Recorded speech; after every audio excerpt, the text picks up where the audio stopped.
That British-flagged tanker seized by Iran in the Straits of Hormuz, you've seen all about that. Secretary of State Pompeo says it is Britain's responsibility to look after its ships in the Gulf. But he also wants to build a coalition against the threat in the Gulf and to police the Gulf.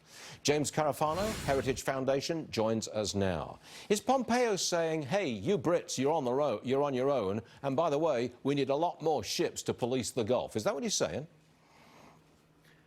Well, I think it's very consistent kind of with Trumpian foreign policy, which is like, dude, everybody needs skin in the game. I mean, most of the oil in the Gulf, well, none of it comes to the United States, and the Europeans have as big a stake in this as anybody. And, people need to step up to the plate. And it's a good reminder of why burden sharing is so important.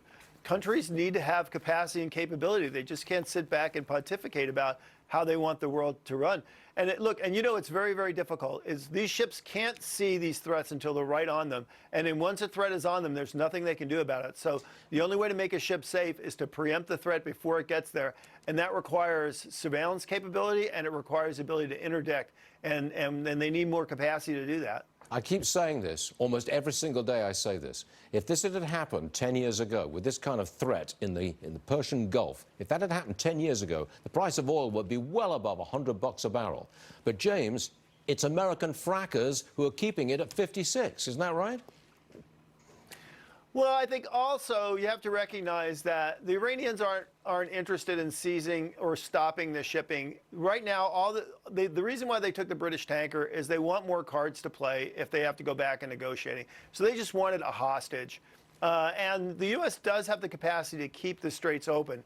That's different from saying it can protect every single ship. Yeah. But I think the markets realize that the odd ship being taken isn't going to impede the flow of oil overall. And that's not going to affect markets either. Can you deal with Turkey real fast? They say that they will retaliate if America imposes sanctions on them because they're going for Russian missiles.